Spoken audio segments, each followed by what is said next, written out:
Nursing విద్యార్థుల ఆత్మహత్యాయత్నం సంచలనమైనటువంటి అంశాన్ని సాక్షి project చేసింది. నర్సింగ్ విద్యార్థులు నలుగురు విషద్రావకం తాగి ఆత్మహత్యాయత్నం చేసిన ఘటన జిల్లా కేంద్రం అనంతపురంలో సంచలనం కలిగింది. స్థానిక ఆదిమూర్తి నగర్‌లో గిల్డ్ ఆఫ్ స్కూల్ పక్కన గల ప్రభుత్వ వసతి గృహంలో బుధవారం జరిగిన ఈ ఘటన గురువారం వెలుగులోకొచ్చింది.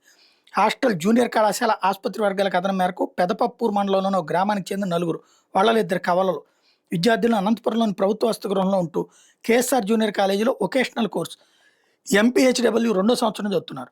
వాళ్ళు బుధవారం ఉదయం విషద్రావకం తాగి కళాశాలకెళ్లారు. కడుపు నొప్పిగా ఉందని ఆసుపత్రికి వెళ్ళొస్తా ఉంటే తరగతి గదిలోకి అధ్యాపకురాలతో చెప్పారు. ఆసుపత్రి ఓపీ బ్లాక్‌కి వెళ్లి ఓపీ చీటీ అడగ్గా వాళ్ళ ఆధార్ కార్డు చూపించాలని. తమ వద్ద ఆధార్ కార్డు లేవని చెప్పిన వాళ్ళు కడుపు నొప్పికి మాత్రలు రాయించుకుని వెళ్ళిపోయారు. గురువారం ఉదయం కళాశాలకు వెళ్లిన వాళ్ళు తాము విషద్రావకం తాగినట్టు అధ్యాపకురాలతో చెప్పారు. ఆమె ప్రిన్సిపల్ నాగరత్నం దృష్టికి తీసుకెళ్లారు. వెంటనే ఆ నలుగురిని ప్రభుత్వ సర్వజనాసుపత్రికి తరలించారు.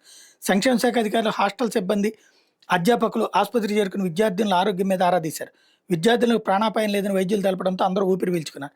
తమకు అనారోగ్యంగా ఉండడంతో ఆత్మహత్యత్నం చేసినట్టు ఆసుపత్రిలో చికిత్స పొందుతున్న నలుగురు విద్యార్థులు విలేకరులతో చెప్పారు. ఆ నలుగురు చదువుపై సరిగ్గా దృష్టి పెట్టడం లేదని, వార్డెన్ వసంత మందలించడమే కాకుండా తల్లిదండ్రులు పిలుచుకురావాలని చెప్పారని, అది కూడా దీనికి కారణం కావచ్చని చెప్పి కొందరు పేర్కొంటున్నారు.